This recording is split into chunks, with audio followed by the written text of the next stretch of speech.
tengahnya itu bisa agak ke bawah atau agak ke atas. Saya ulangi, kalau wasatun itu, ini pas center di tengah-tengah itu namanya wasatun. Tapi kalau ke atas dikit atau naik dikit itu namanya wastun. Dalam Al-Baqarah 143 ini menjadi landasan kita Ahlussunnah wal Jamaah, baik di dalam berkonsepsi bernegara maupun beragama. Umat yang wasatun. Dan luar biasanya lagi apa? Al-Baqarah itu terdapat 286 ayat. Ayat ini terletak di tengah-tengah surat Al-Baqarah 143. 143 kali 2 berapa? 286. Allah memerintahkan kita untuk menjadi umat yang tengah-tengah dengan menaruh ayat tepat di tengah-tengah surat Al-Baqarah. Yang dimaksud tengah-tengah di sini apa? Sebagaimana konsep Ahlussunnah wal Jamaah, Islam yang wasatiyah, atau kita kenal dengan Islam yang moderat. Ini menjadi penting, kenapa? Karena survei terakhir, lembaga survei itu menyatakan jumlah warga Ahlussunnah wal Jamaah An-Nahdiyah di Indonesia itu sebesar 49,5%. Coba bayangkan, umat Islam di Indonesia itu 87%. Sebenarnya tak standar mateng loh.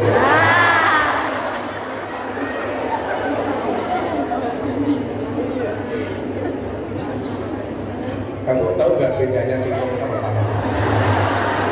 Kalau singkong itu kesenangan, kamu kesayangan.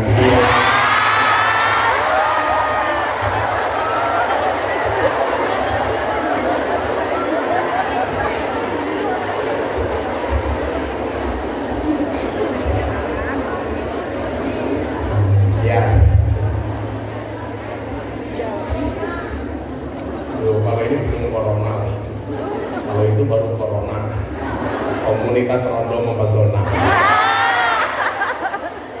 Makanya tadi saya masuk ke ruang apa ini Pak? Aula. Waktu dakon ada mbak-mbak pakai masker. Saya cuma jadi takut corona, pemronos.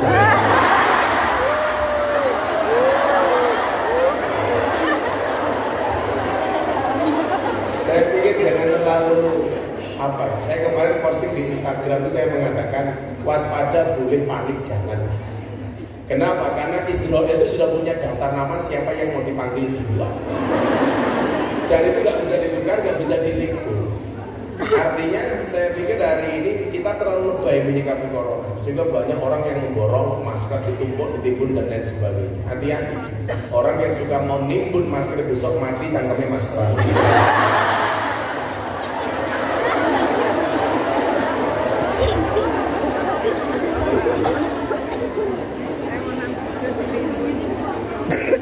Survei terakhir lembaga survei itu Pak, warga Indonesia yang berKTP Islam itu kan sekitar 87% dari 260 juta.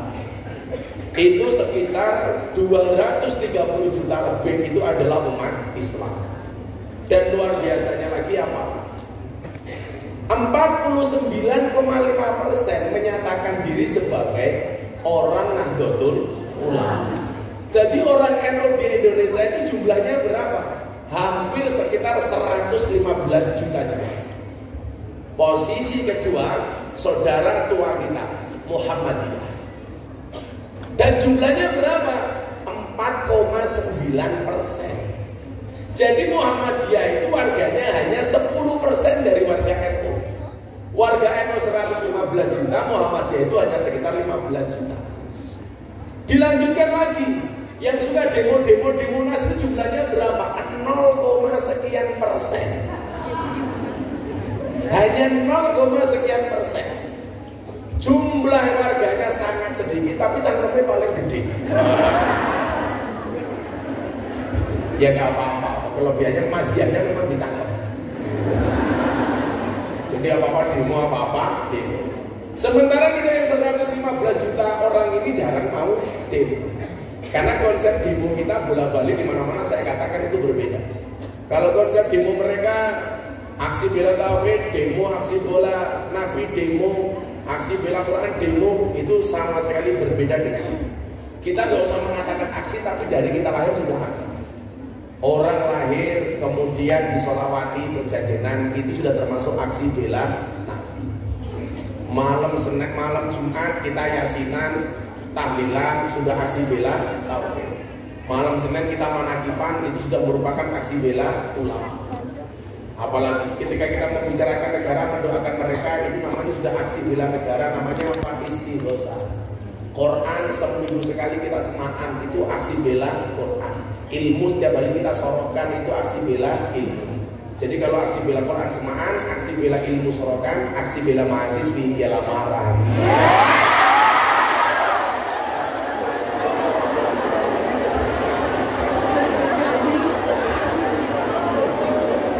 Hanya tolong bapaknya dijaga. Kalau ada cowok mahasiswa suka sama kamu, cukup katakan sama mereka, Mas, kalau kamu cinta sama aku, cukup lakukan satu di antara dua, apa halalkan atau tinggalkan.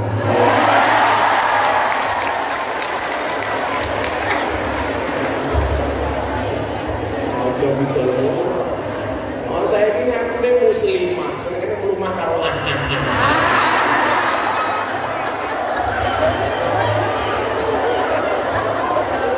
Pertanyaan, gue ini sajane muslimah apa kincin syariah? Kembali ke tema tadi. Lah, ada dua amanat besar lahirnya NU di Indonesia ini. Yang pertama adalah amanat keagamaan, dan yang kedua adalah amanat kenegaraan. Yang pertama amanat keagamaan. Amanat keagamaan ini memberikan amanat kepada kita untuk mensyiarkan faham Ahlus Sunnah wal Jamaah dan menjaga keberlangsungannya. Ini anak-anak yang terafiliasi dengan NU seharusnya paham. Teman-teman PM11 macam-macam paham harusnya. Maksud itu ya sekarang anak-anak PM11, PMI itu lebih fokus kepada keilmuan, pesantren dan sebagainya. Orang udah proposal dong. Orang tuh malah sih terus proposal dong, nganti rupanya kayak kotak infak.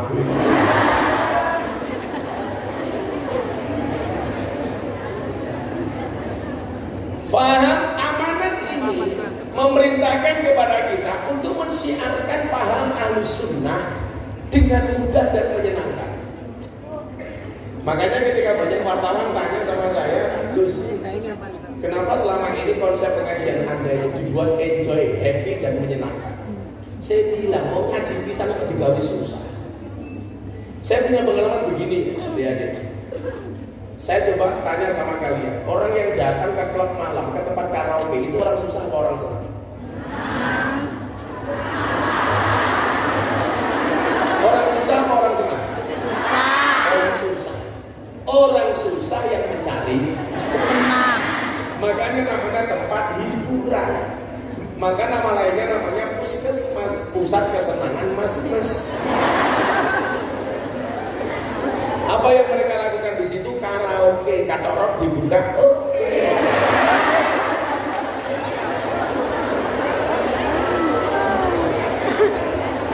Saya pernah survei baru saya. Mereka yang datang itu sebenarnya problemnya apa?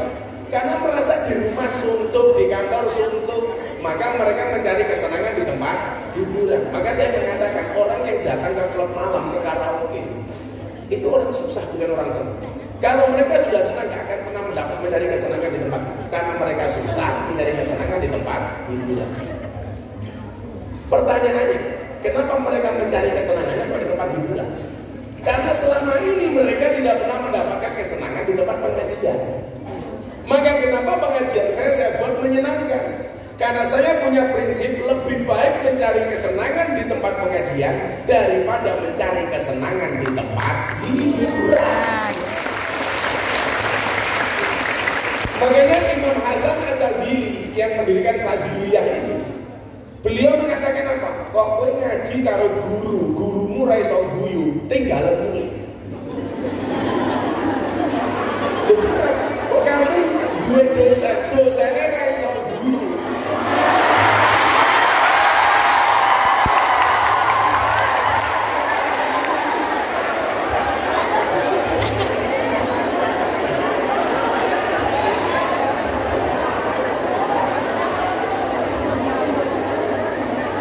Tapi ya jangan dianggap sebagai fatal ini ya. Dosen mereka mati tinggal minggat kabeh.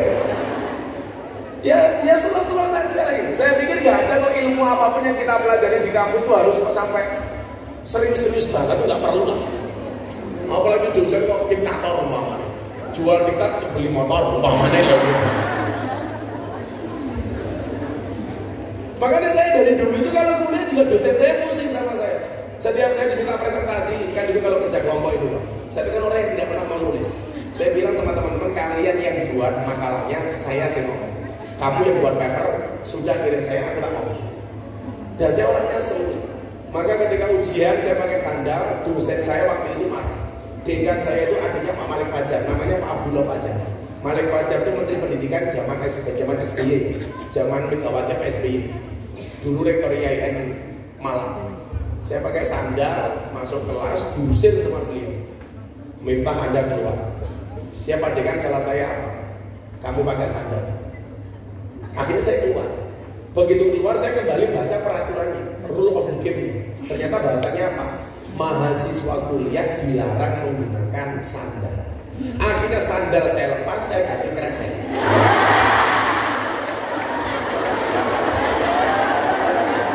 Kalau waktu itu sudah ada Instagram, Facebook, ada YouTube pasti viral ini.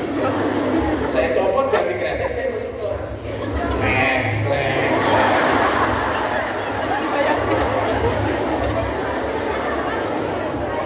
Ya karena bagi saya dunia itu apa? Lain walahun. Ya permainan saja ini. Saya masuk, Pak Abdullah Fajar, mudah-mudahan beliau panjang umur. Itu datang ke saya, kamu menghina saya. Maksud bapak apa? Dilarang pakai sandal, kenapa kamu pakai kresek? Mohon maaf, tolong bapak baca kembali peraturan mahasiswa yang ikut ujian. Dilarang menggunakan sandal, nggak ada larangan menggunakan kresek. Nggak ada kewajiban menggunakan sepatu. Kalau kemudian Anda mengatakan mafhum khalafahnya, kalau nggak pakai sandal ya pakai sepatu, Anda salah. Berarti Anda nggak pernah ngaji balaghah. Aku yang ngomong.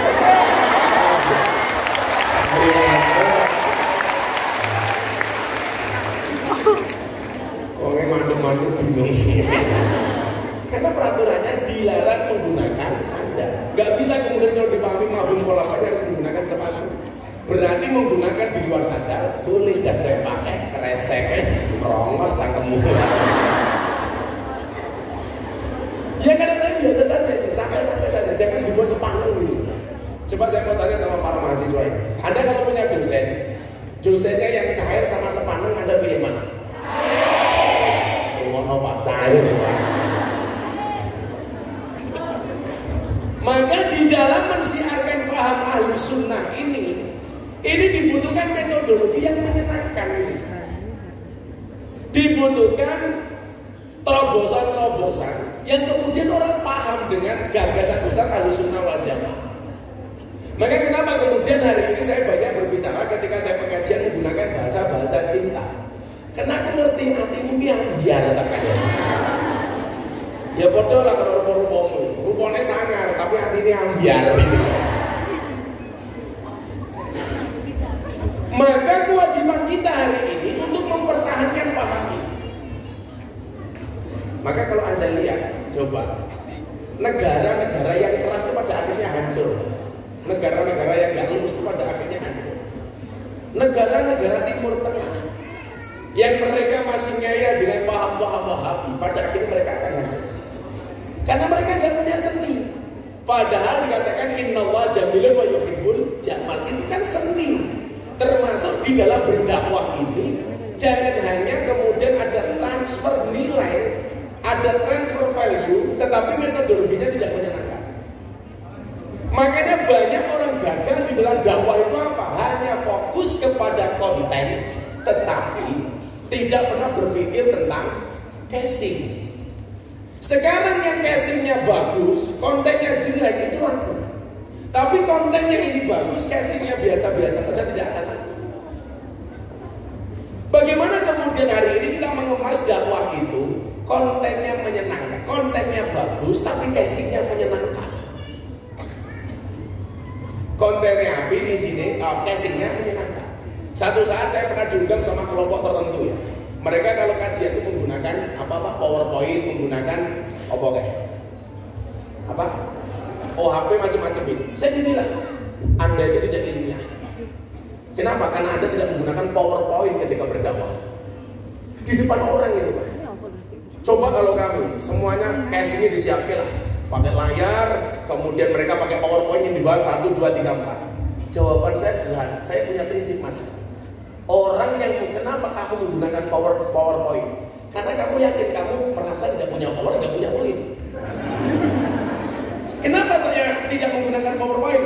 Karena saya ketika dakwah sudah full power, full point, modar ya.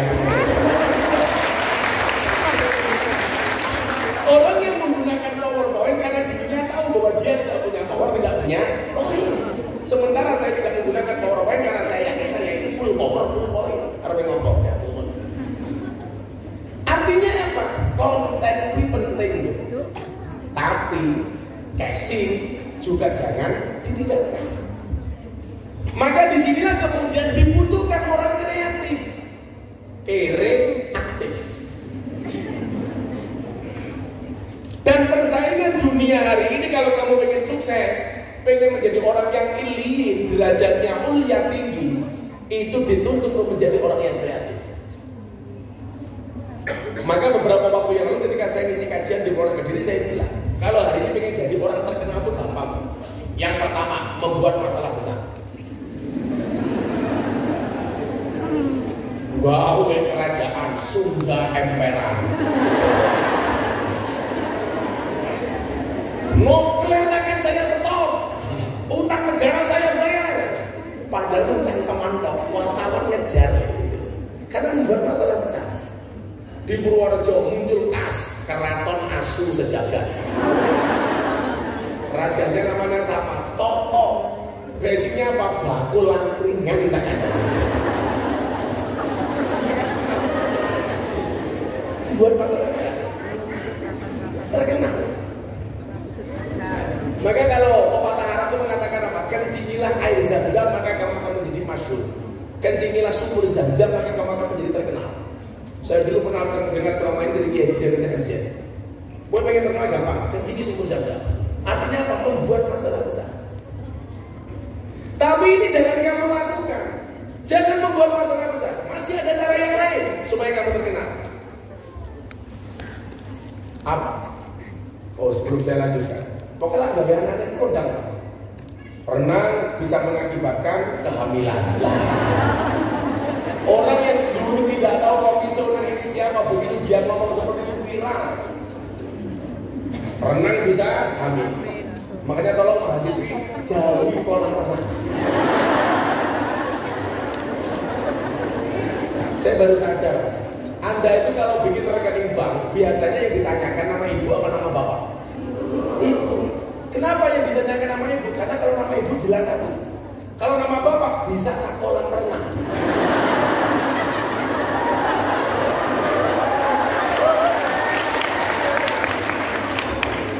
Makanya tolong para mahasiswa, Anda jangan pernah berenang di pantai. Saya khawatir ubur-uburnya meteng. Pejabat kok goblok ini. Padahal menurut penelitian Dr. Boyko, 80% laki-laki yang berenang itu manuknya kingsut.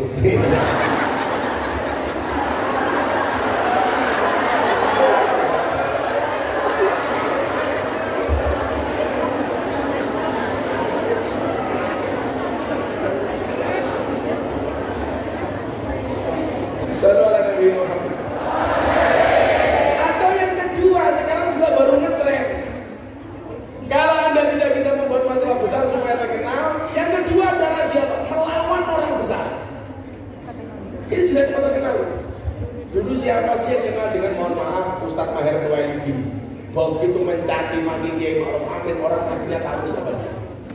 Dasar tua bangka, sudah mau mati nyalon wakil presiden, sekarang mau mati sendiri gitu. Tapi tolong jangan dibully lah, kasihan. Dibiarkan saja yang soal mati sendiri. Jangan dibully. Bukan sifat orang ahli sunnah wal jamaah.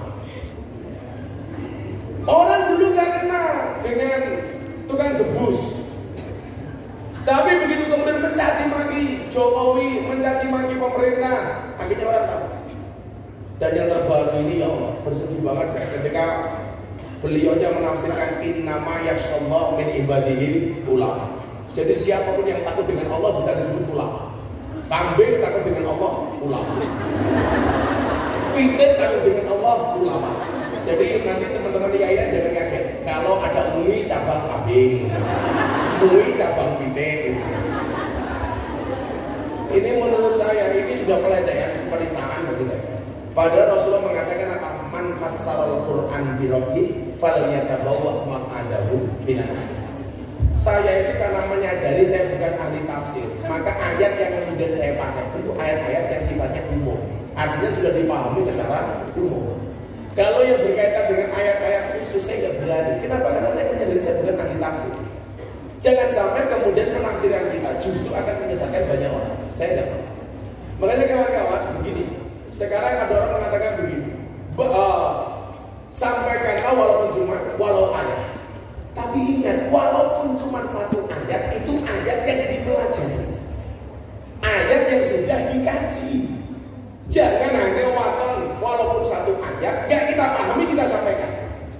Bila ngeri Pak, itu yang namanya sumum bukmun umyung fahu. Hati-hati melawan orang besar. Saya pengen mahasiswa-mahasiswi Yayan Ponorogo itu menjadi yang ketiga. Apa?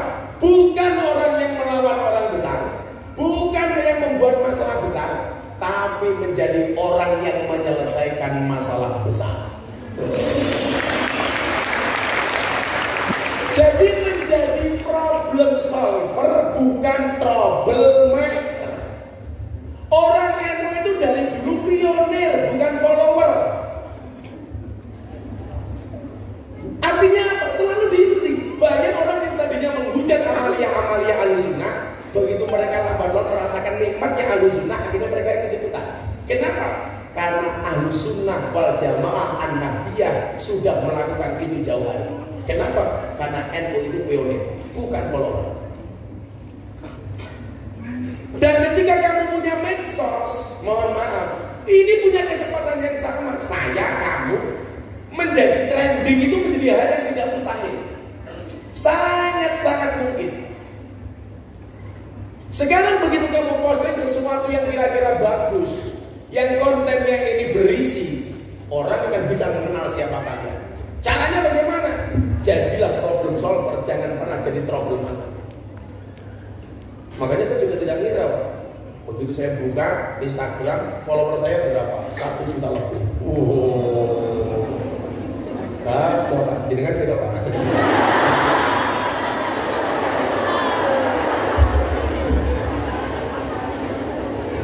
Followernya 200. Itu aja mahasiswa semua udah dipaksa. Ingat ya, problem solver bukan trouble. Ini bisa kita lakukan. Dan ternyata mohon maaf, dari semua itu metodologi yang dipilih oleh orang-orang Ahlussunnah adalah metodologi yang menyejukkan atas nama cinta. Maka kenapa dikatakan la tadkhuluna jannata hatta tu'minu wa la tu'minuna hatta tahabbu. Kembali kepada mahabbah, rasa cinta. Maka kalau kemudian hari ini kalian pengen Ahlussunnah ini keren, gampang. Sebarkan Ahlussunnah wal Jamaah dengan kesejukan, bukan dengan otot-ototan. Dan saya selalu mengatakan orang NU itu tidak cari musuh, apalagi dengan para habaib. Kalian boleh tidak setuju dengan habib tertentu, tetapi kalian tidak boleh meninggalkan rasa hormat itu kepada habaib.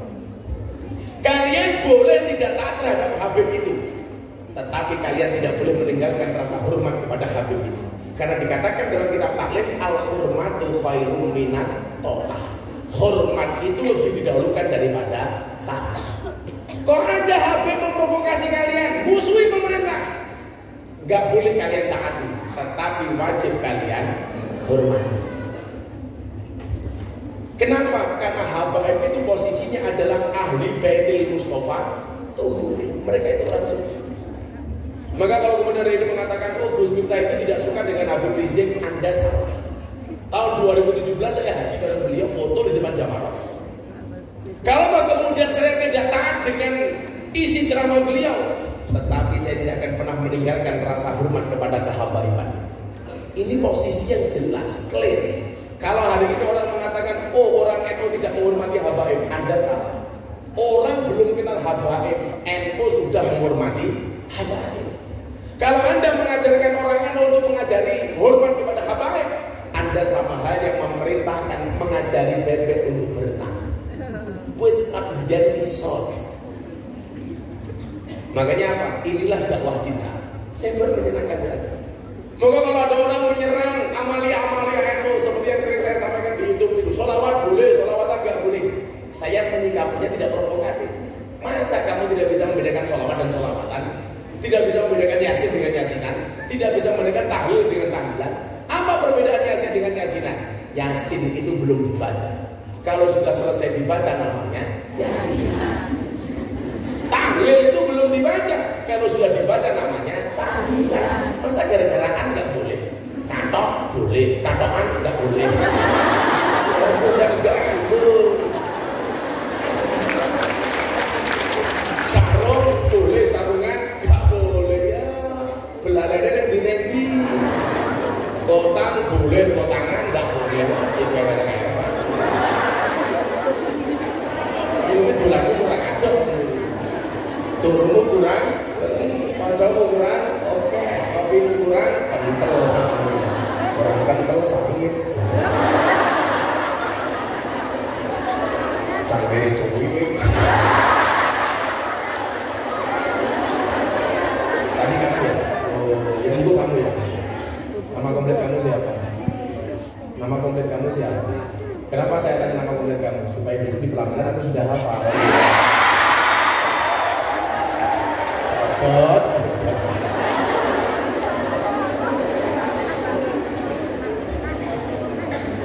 Jadi dibutuhkan terobosan-terobosan yang kemudian metodologi kita itu diterima di masyarakat. Hari ini orang alim itu banyak. NU itu budaknya orang alim, betul Pak ya? Malah mau cari ahli apapun ada. Ahli Quran, ahli tafsir, ahli kitab, ahli ngapusi, sama ada. Ahli dobos, sama ada. Tetapi yang menjadi persoalan itu di metodologi gitu. Makanya saya pengen kemudian orang-orang yang ada di sini besok mempunyai terobosan-terobosan baru menjadi problem-problem solver, sehingga kan banyak orang-orang viral dari Yayan Ponorogo. Amin. Tapi viral karena kecerdasannya. Mergo api era mergo bosoke. Engko viralnya diduga penyimpangan seksual. Menarik. Menarik. Ini penting.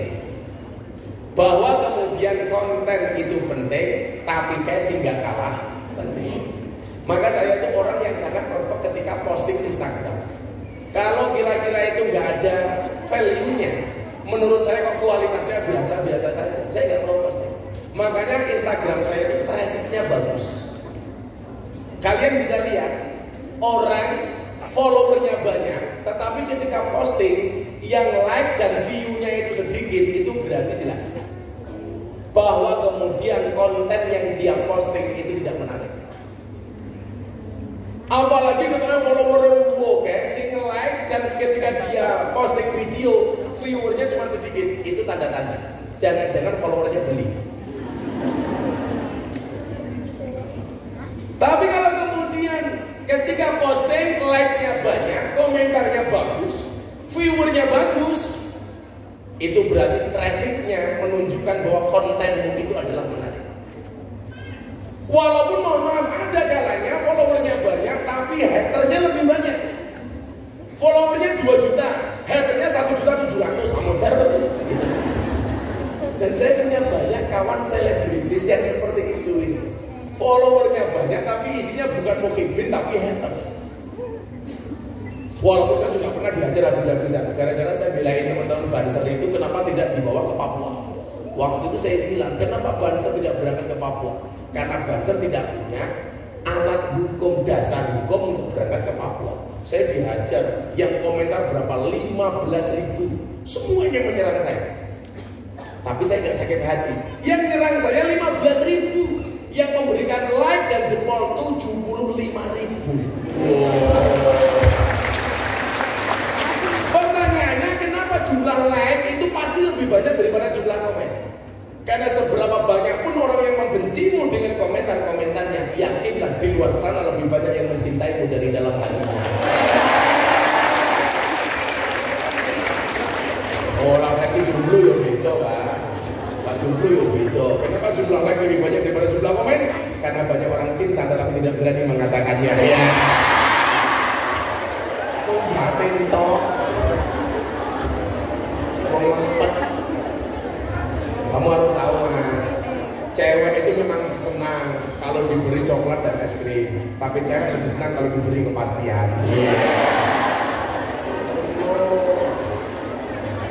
Gue malah galau. Dek, cintamu seperti G30 SPKI. Maksudnya apa Mas? Isinya penuh dengan pengkhianatan.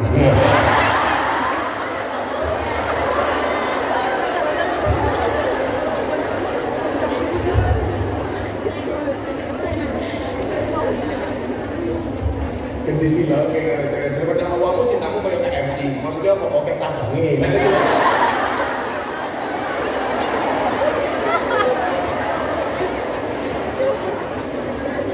Jadi problem solver bagi cewekmu, jangan jadi troublemaker. Mana ngono kudune. Malah cewekmu ngelok ke awakmu, Mas. Kamu itu di mataku seperti acar di nasi goreng. Maksudnya apa? Ada terus tapi gak penting. Halah. Kronos.